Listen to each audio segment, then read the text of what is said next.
ॐ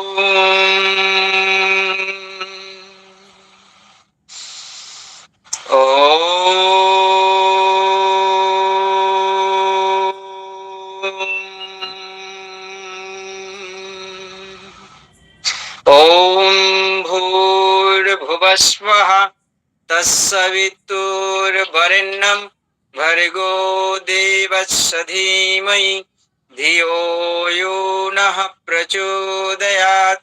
ॐ त्र्यम्बकं यजामहे सुगन्धिं पुष्टिवर्धनम् उर्वारुकमिव बन्धनात् मृत्युर्मुक्षीयमामृतात्।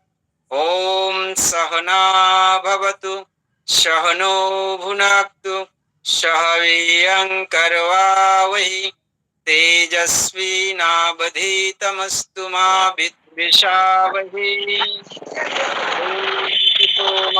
सद्गमय तमसो मा ज्योतिर्गमय मृत्युर्मामृतं गमय। ॐ शान्ति शान्ति।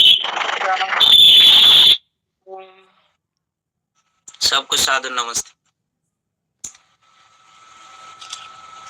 তো আজকে আমরা যোগের শুরুতে বলবো যে যোগ কি জিনিস। যোগ মানে আমরা জানি যে অঙ্ক করতে গিয়ে আমরা ক্লাসে দেখেছি যোগ বিয়োগ ভাগ গুণ এগুলো আমরা দেখেছি। এটা বলে এই মাইক খুলে বলে। হ্যাঁ, আমরা বিদ্যার্জন করতে গিয়ে স্কুলে যোগ কথাটা দেখেছি যে আমরা অঙ্কের বইয়ে যোগ কথাটা রয়েছে, যা নাকি একটা সংখ্যার সাথে আরেকটা সংখ্যাকে যুক্ত করলে যোগ হয়। তো এটার সাথে আমরা পরিচিত আছি। আর সাধারণ মানুষ যোগ বলতে অনেকে বুঝেন যোগ শিবির বা এই ধরনের কোনো প্রোগ্রাম হচ্ছে, লোকে বুঝে যে ব্যায়াম আসন এগুলো হচ্ছে যে যোগ। কিন্তু আসলে যোগ কথার অর্থ হচ্ছে যুক্ত হওয়া। আমরা সকালে ঘুম থেকে উঠে রাত্রি ঘুমোতে যাওয়া পর্যন্ত যা কিছু কর্মকাণ্ড আমরা করি তার প্রতিটি স্টেপ সঠিক পদ্ধতি জেনে জীবনের সাথে জোড়ার নামই হচ্ছে যোগ। আমরা দেখবেন অনেক কথা চলতি কথাতে আমরা ব্যবহার করি জলযোগ, সহযোগ, যোগাযোগ এগুলো ব্যবহার করি। তাহলে প্রতিটা বিষয়ের সাথে যোগ সূত্র রয়েছে। তো আমরা সঠিক জিনিস জানবো আর জীবনের সাথে জুড়ে জীবনকে সুন্দর নিরোগময় করে তোলার জন্য প্রয়াস আমরা চালাবো, এই আমাদের প্রধান উদ্দেশ্য। তো এই যোগের বিশেষ ক্লাসে আমরা কি কি শিখব না, দৈনিক যোগাভ্যাস, ন্যূনতম কি অভ্যাস করলে আমরা নিরোগ থাকতে পারি, এগুলো আমরা স্টেপ বাই স্টেপ শিখব। রোগ অনুসারে যোগ, কোন কোন রোগের জন্য কি ধরনের আসন প্রাণায়াম করা যায়, কি ধরনের আহার গ্রহণ করা উচিত, কি ধরনের আহারে নিষিদ্ধতা রয়েছে, আর কি ধরনের আহারের দ্বারা রোগ নিরাময় করা সম্ভব।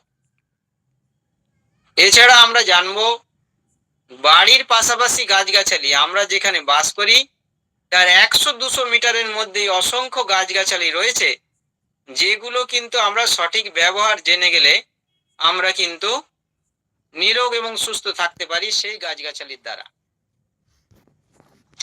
এছাড়াও রান্নাঘরের মশলা, এই মশলা কথাটা কিন্তু মুসলিম সম্প্রদায়ের আরবি ফার্সি থেকে এসেছে। মশলা কথা এটা মোগল যুগ থেকে এসেছে, আমাদের কোনো বৈদিক সাহিত্যে মশলা কথা নেই। আমাদের সাহিত্যে ছিল ঔষধি। আমরা যে সমস্ত জিনিস বিভিন্ন খাবারে ব্যবহার করি মশলা হিসাবে, এগুলোর নাম ছিল ঔষধি। তো সেই রান্নাঘরের ঔষধি বা মশলা জিনিস দিয়ে আমরা কিভাবে বিভিন্ন রোগ থেকে মুক্তি পেতে পারি, বা সেই মশলাগুলোর ব্যবহার কিভাবে আমাদের সঠিকভাবে করা উচিত, সে বিষয়েও কিছু কিছু আমরা জানবো, যার দ্বারা আমরা অনেক জটিল সমস্যা থেকে সহজে মুক্তি পেতে পারি।